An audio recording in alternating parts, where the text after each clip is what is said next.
What's going on, everyone? Welcome back along to the continued build-up to the 2019 Super Rugby season.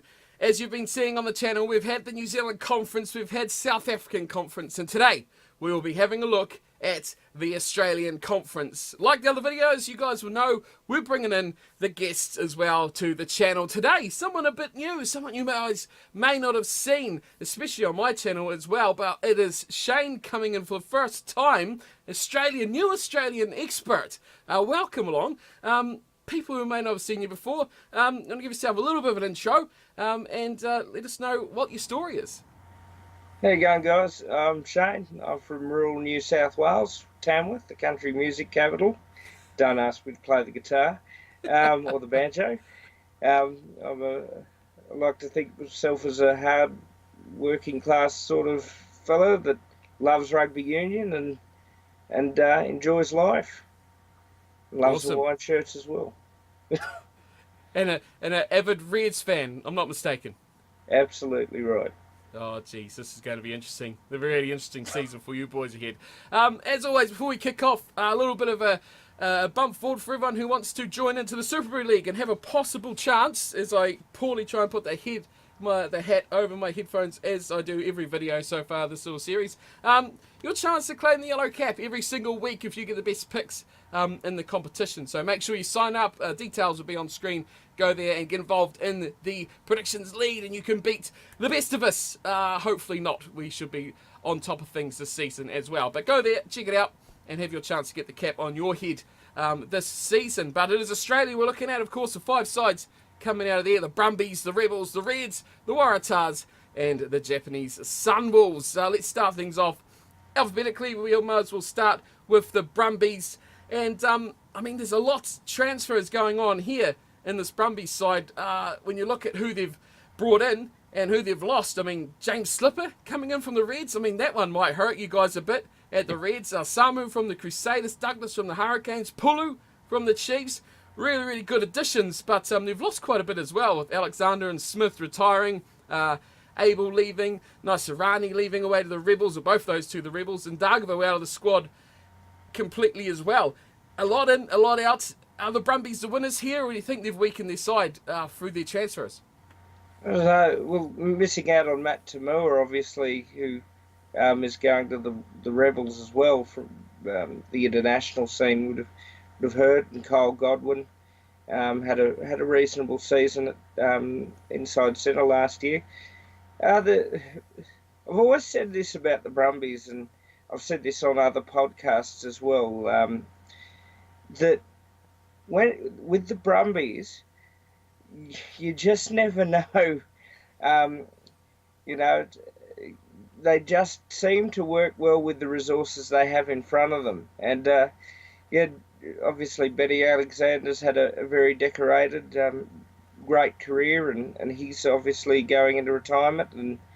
And James Slipper, I had the chance to thank him as a proud Queenslander at a NRC match late last year. So, but I wish him all the best, as a Brumby. So, I'm intrigued with the Brumbies every year, because they come out and they just do things that surprise a lot of people. Now, if I could say so, Steve, 6 games, 6 wins you an Australian Conference, as we found out in 2017.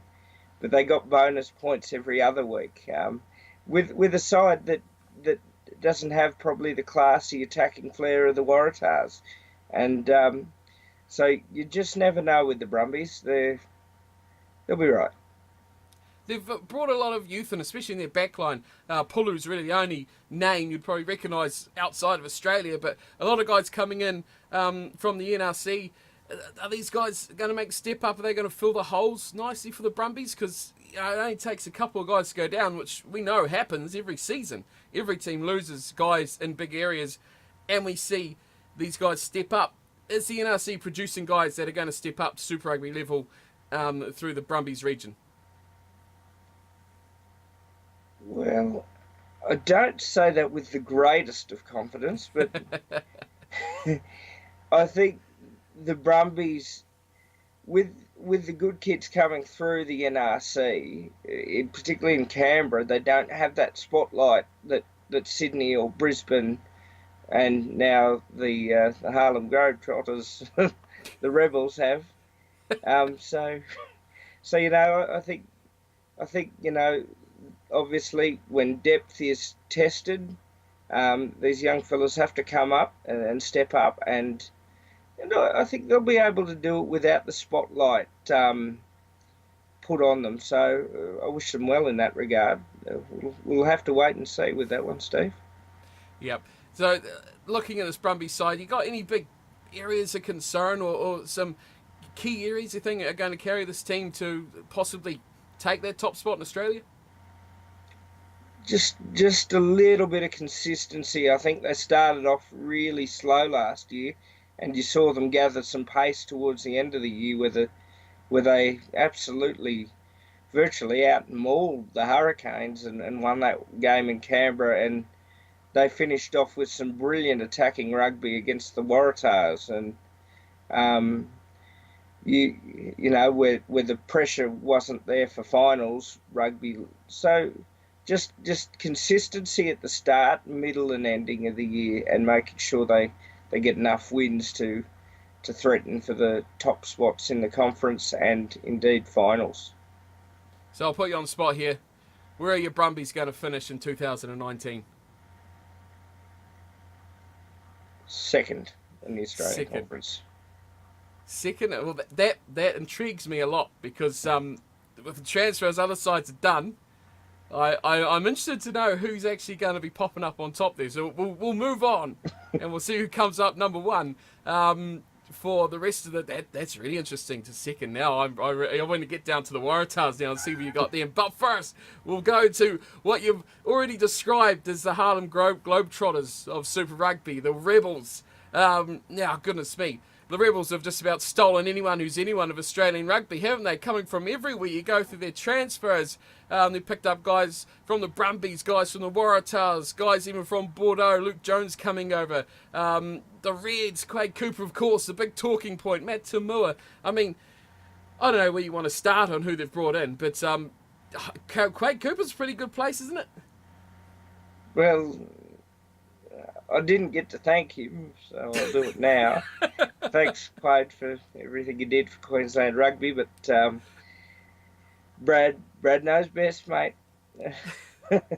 So, but another one I wish well. He's obviously going to reignite, hopefully, with the new connection with, the old connection with Will Genia. And you've got Hayla Petty and Tamua and Reece Hodge and Cora Betty. So with that back line and Luke Jones has come into the forwards. They've got Coleman, Philp, two Wallabies props, young Jordan Ulysses, Izzy Nazarani, Angus Cottrell. The list just goes on and on and on. They've got no excuses. That side really should be topping the conference, and because they proved last year in many elements that they can play attacking rugby, particularly in derby matches and against the Blues.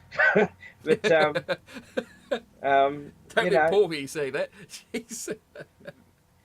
I've adopted the Blues as my NZ side this year, so you're allowed to say that then. Be hearing me say that a lot. But I want to see this side also be consistent, because they fall away towards the end of the season as they have for the last couple of years.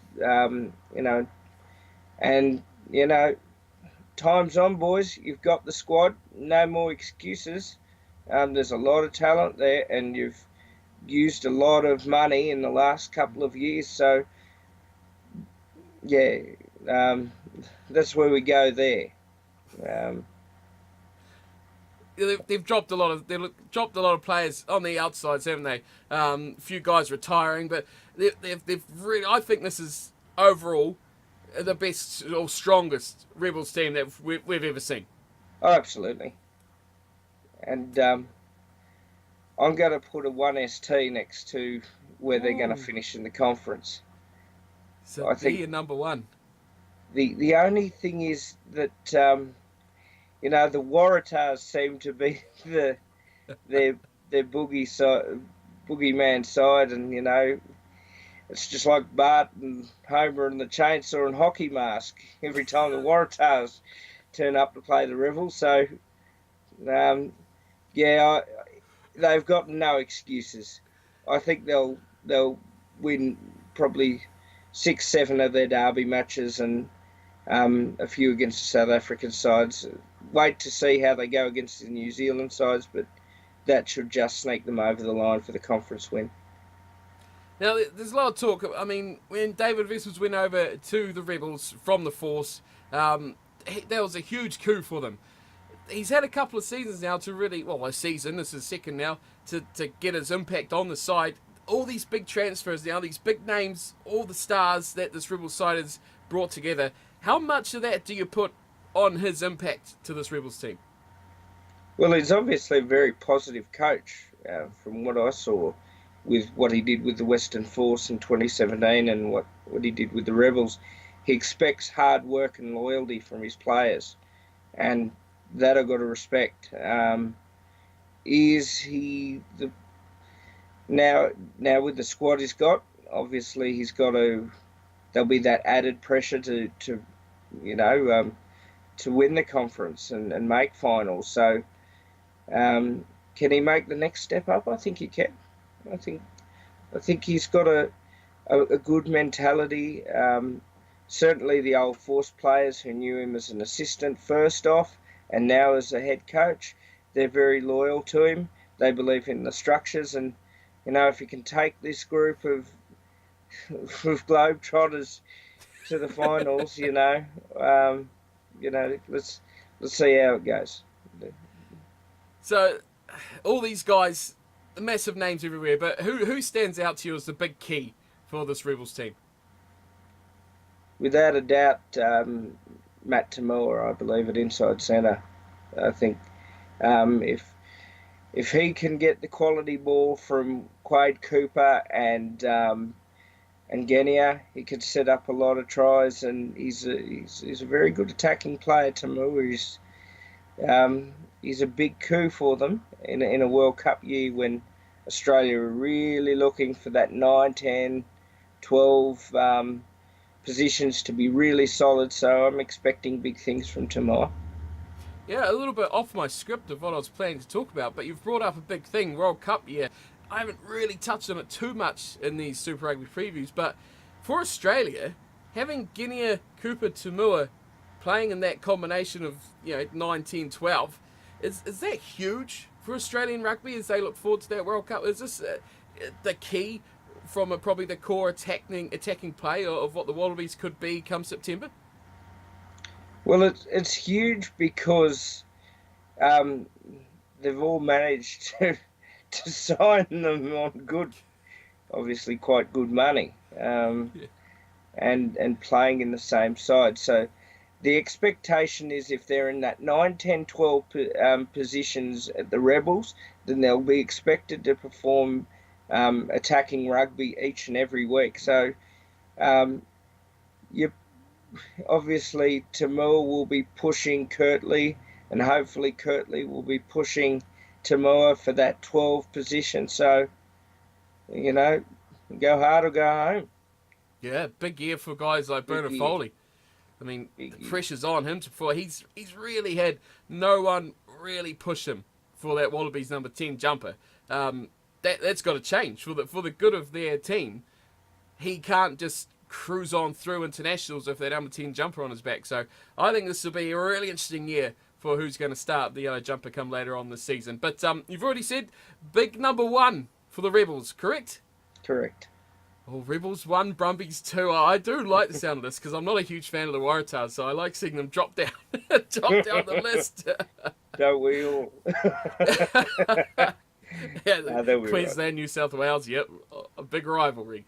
Right, let's go on to your team, the Reds. Australia really has thrown a lot of teams, a lot of players in and out. But in contrast to what you're seeing with the Rebels, who actually have got a lot of big names coming in, the Reds are gone for a lot of youth. I mean, rebuilding. The Reds seem to always be rebuilding, but what's the thinking process, do you think, behind Big Brad Thorne this season with what he's gone for? He is a guy that does trust youth a lot. Yeah, and I think what you saw at the end of last year was proof that it's Thorne's way or the highway. Yep.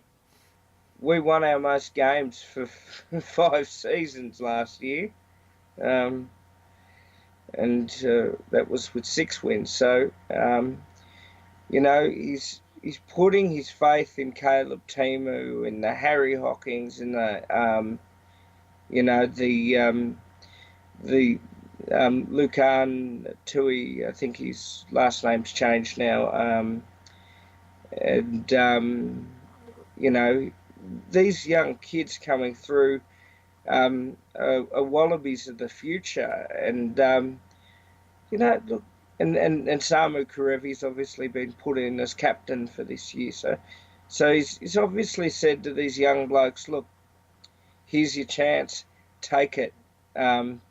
He swept the broom. He's said to Carmichael Hunt, sorry, son. He said to Quaid, sorry, son. I think there's a bit more to that than just sorry, but but these are the hard decisions you've got to make. And Brad Thorne impresses me because he's been in the All Blacks camp. He's been in the Broncos camp. Everywhere he's gone, he's had successful coaches and successful structures around him, and he's trying to build that structure now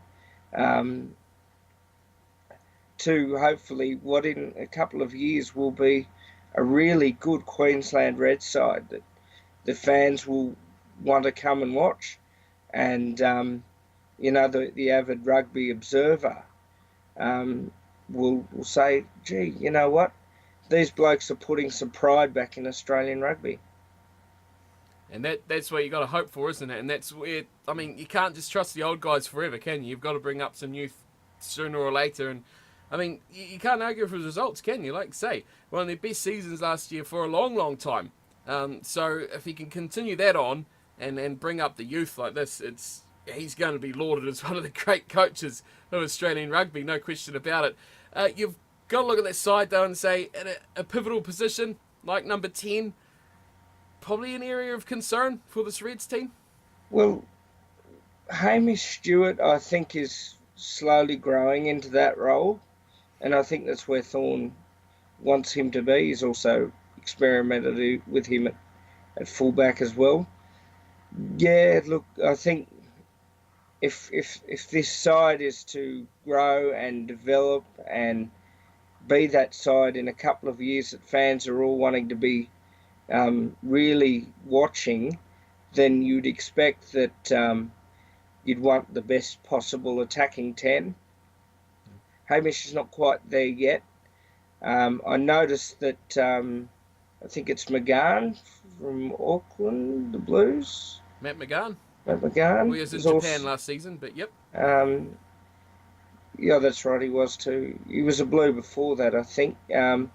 He's also a secondary 10, so there'll be a little bit of competition there. So I'm intrigued to see what Brad Thorne's going to put out in 2 weeks' time, because I believe the Reds have the bye in round 1 next week. So just train and play the best you can. And see how we go. You're spot on too. He played 12 games for the Blues. So he's been around a bit, Matt McGahn, but yeah, he probably fits into that fold quite well, I guess. I was a big fan of what Stewart did last season. I was probably thought, if I was going to be critical, that he played too much at fullback in a season where their chances were potentially done and they had nothing to lose. It was a perfect time to just give him huge time in that jumper and say, learn as much as you can in this last 4 weeks or whatever it would be, and use it next season. They didn't really need to protect him a bit, so I thought they could have taught him a bit more that season, but I do think he's a good talent. If you keep confidence up, keep the playing time up, and do so in there for them, he will be a good player for the Reds in the future, I do believe. So yeah, Brad Thornton ruled with an iron fist, changed things around, completely shuffled up your Reds. Who's going to be the guys? I mean, you've got a few key guys in this team, but which is one you're looking for to lead this team forward on the field? Brad's going to do it off the field. Karevi? Karevi. If I could add another one, Yeah. Lucan as well. He had a rough year, obviously, at the end of last year with the fan incident and the passing of his stepfather. But he's a young lion, and he's one of these players that'll stand up and go for that run when someone else might not. So young guns, investing in youth.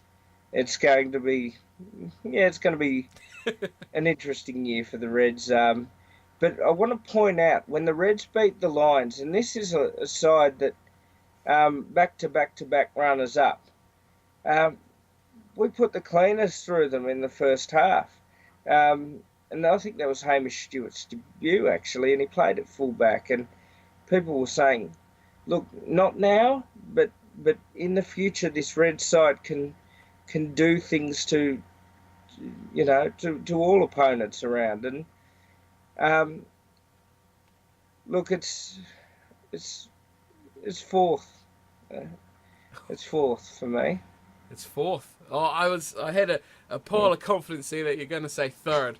I thought he's going to have faith in his team to go for the third place. Not quite yet. Not quite yet.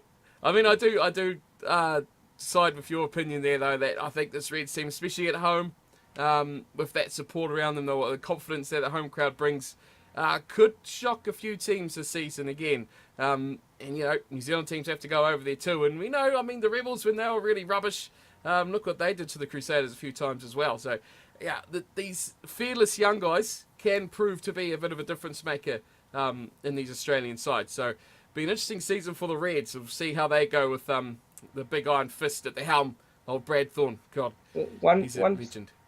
One thing the Reds do better than most Australian sides is they actually perform well against the South African sides. Thorn got 13 competition points. The Reds got 13 competition points against South Africa last year. 3 wins and a bonus point loss. So I love watching those games when we play the South African sides, and I think we'll do all right there.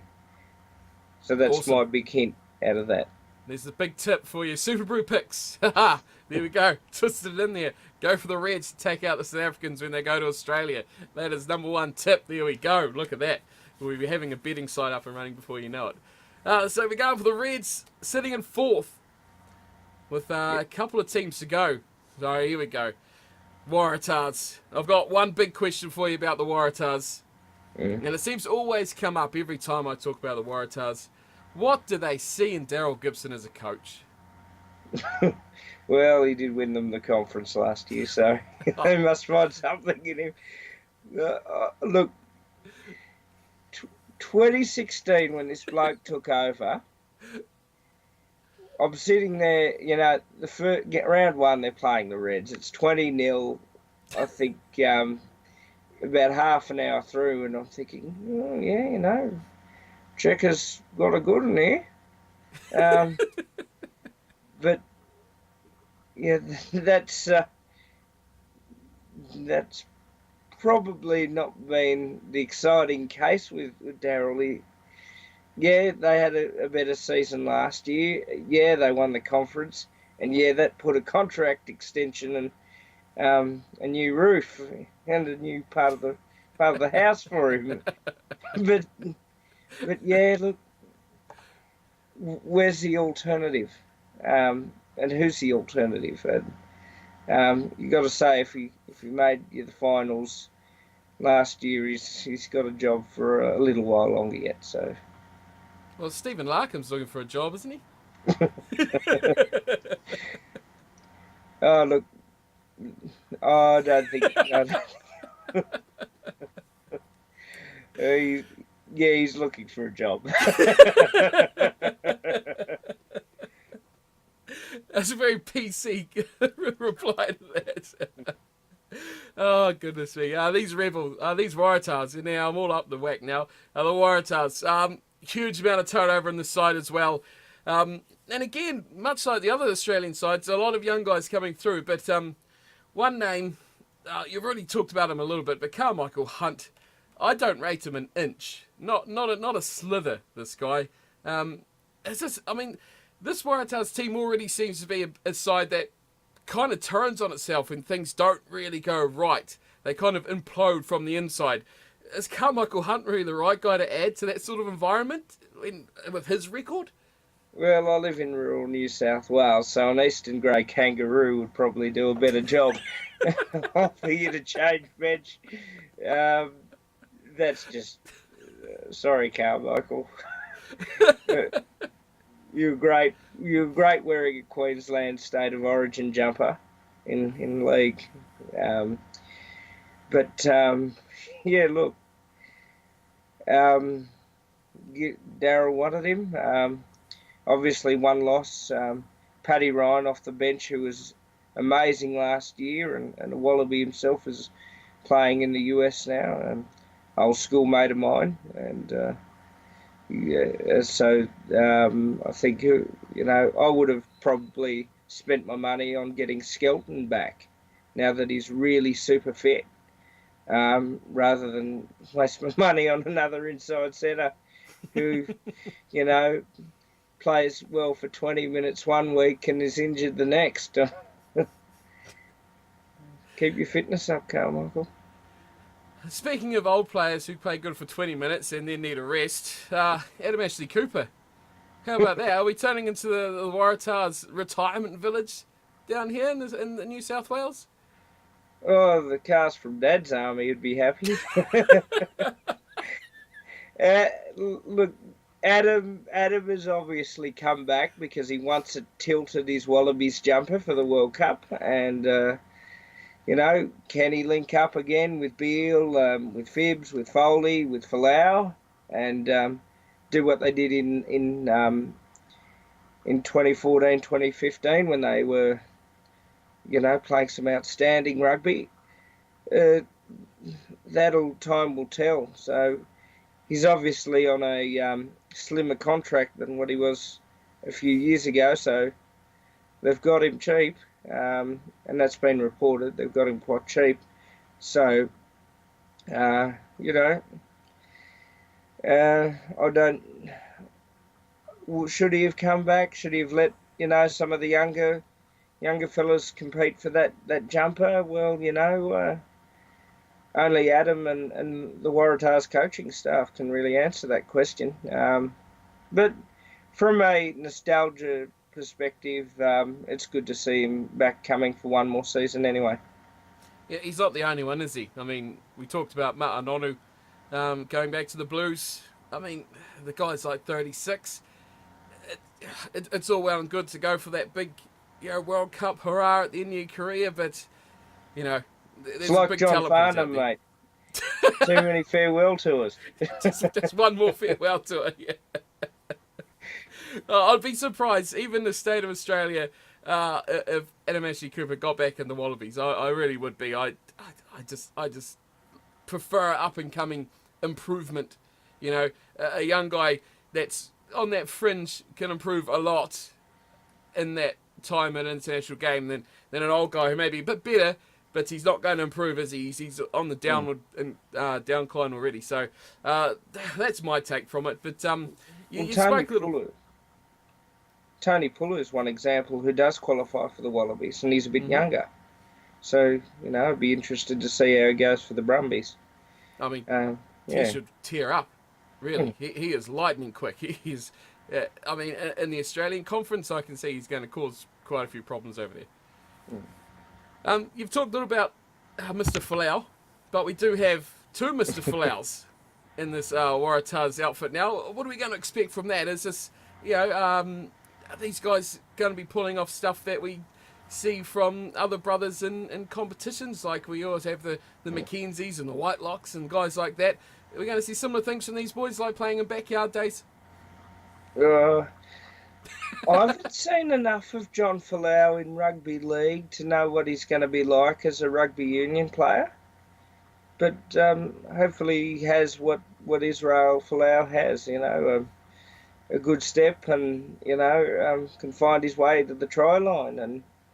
And so jury's out at the moment, I think, Steve, with John Folau. It's obviously an interesting career move for him. Rugby league wasn't obviously working out, so we'll see how he goes in union. The Follow superior the brother. sport. I mean, is he seriously going to start? I mean, the Waratahs outfit going to look at him. You're going to look at it and say, "Oh, let's have both Falaus in the team. Let's go with both of them." Just for the name's sake. But it's hard to see that he's going to get much opportunity based on, a newcomer coming to this team. Where the Waratahs have quite an established backline already. I think Folau will be the only Folau you see in the Waratahs starting lineup. I don't think you'll see a J Folau there. Interesting. We'll see. We'll see when it kicks off. Finally, with this Waratahs side, where can teams exploit them? Where can they get around this team? And what's going to hold this side together throughout 2019? Well, if Foley and Beale,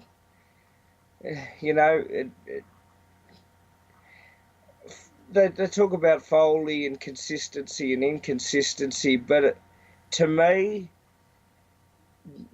if you got a good 10, you got to make sure you got a good 12.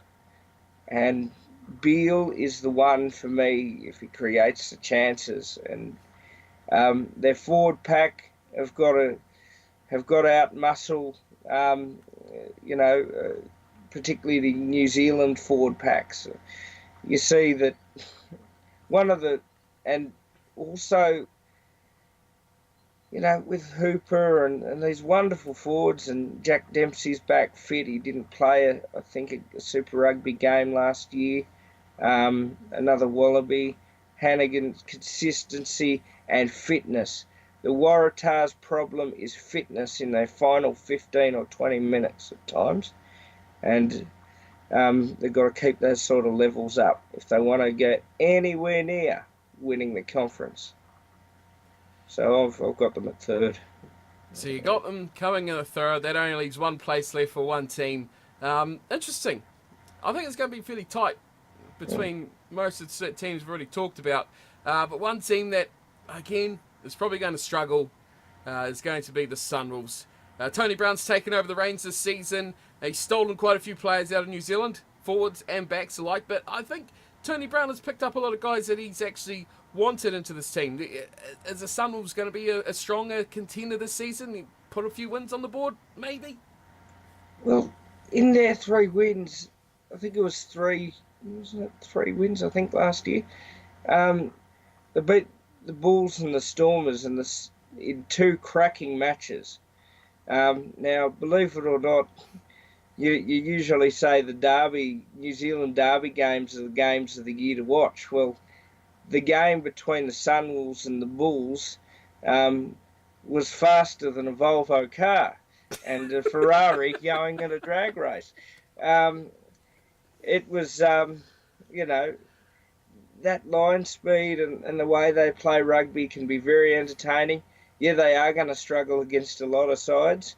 So I don't expect, other than a couple of wins for them, but they're going to play entertaining rugby. Renault Ranger's a big coup for them. Michael Little really developed quite nicely.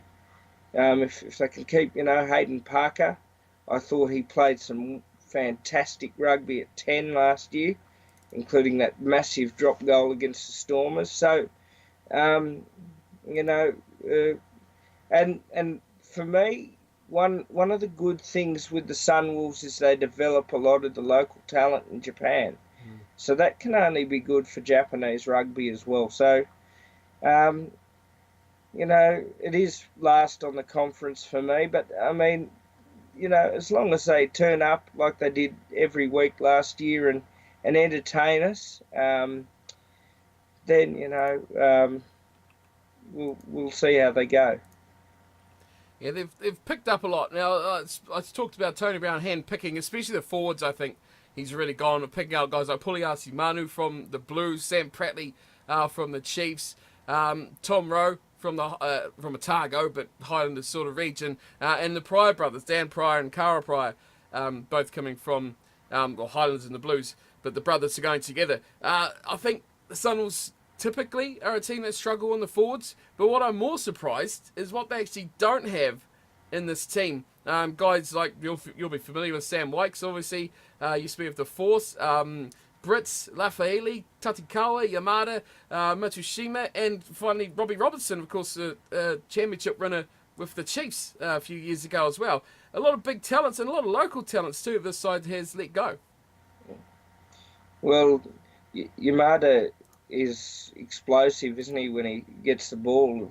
He's hard to catch at times, and he knows his way to the try line. So there's that raw talent there that's really exciting. And a lot of people, they tell me all the time, Sunwolves are our second side because we just like the way they turn up.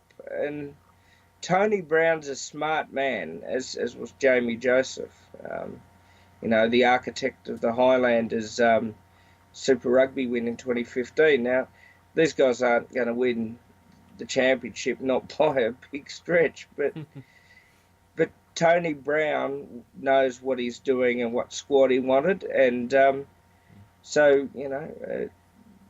they just got to go out there and play with what they've got, and continue to excite us the way we know that they can, and that's only beneficial. I think you find too, if Tony Brown completely at the helm too, that the backline play will probably even step it up another gear, because he's the backline master, and you saw all the cool fancy little backwards chips and things, crazy stuff he did with the Highlanders back when he was there. Joseph obviously more the forward sort of oriented player, so I think they may struggle a little bit more there without his experience on that side of things. But the backs are just going to be electric. I mean, I think Hayden Parker is really the point that he needs to start games if he's going to continue to develop, and I think he's found a really good home with the Sunwolves as well. But there's so much exciting talent. Like you say, this is a team, and I guess it's a Japanese thing too with their rugby, is that they could be behind by 100 points. They don't care. They're still going to go out there and they're still going to give every little inch that they can. And if they lose 100 points to 7, they'll be giving it everything to get that 7 points to get on their side as well. So you can always count, no matter the state of the game, that they will be giving it all they've got, which is always exciting to see, because a lot of teams just shut off, don't they? They just go to sleep and they are done. The chances that the Sunwolves this season could follow what the Jaguares have done in Africa and actually contend with Australia? I mean, you're picking them to be 5th, but you think they can put pressure on your Reds, who are in 4th? Well, they did beat us last year. Exactly. And they did threaten the Brumbies in the first round last year, I do believe too. They got a bonus point in the end and were well ahead at one stage until the Wallabies in the Brumbies lineup started to shift up a gear and won them that game. But so and I think in the return game at Canberra, they put on 30 odd points as well and weren't that far behind the Brumbies at full time. So this is just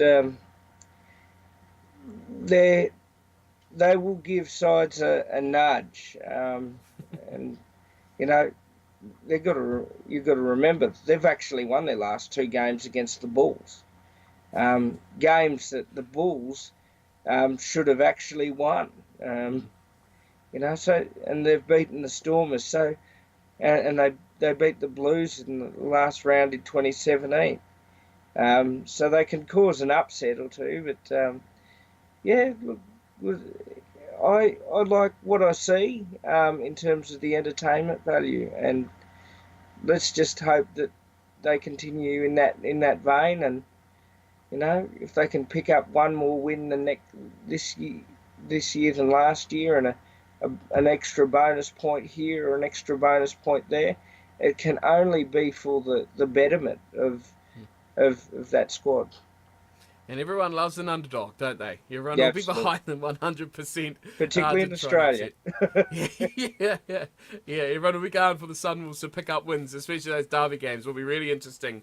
So you got them in 5. So your Australian conference is going to be the Rebels in first, Brumbies in 2, Waratahs in third, Reds in 4th, and the Sunwolves coming in at number 5, but pushing every inch of the way. I mean, that's going to be an exciting conference if it actually turns out that way. Seeing that Rebels team push it up that next level would be good. All starts in a week's time. Super Rugby is going to be exciting once again. It's good to be back. Thank you very much, Shane, for joining us. You want to give yourself a little shout out where people can find you, have a chat about rugby or what you've got going on there? Yeah, I'm at School of Mate, SCOOLM8 on Twitter. And yeah, come and have a yarn. Go and have a yarn. Yeah, give them a bit of stick for if you're a Waratahs or supporter for putting them in third. That's awesome. Thanks so much for joining us. It's been a blast. Great fun. Hopefully, if you're keen, we might get you on for some weekly previews of the matches too throughout the season. If you want to have a chat about those games throughout the year. But until then, thanks everyone for tuning and watching. If you haven't seen the New Zealand conference preview and the South African one, you can check those out on the channel as well. But until we get to the week 1 preview, thanks for watching. And as always, take care. Good night.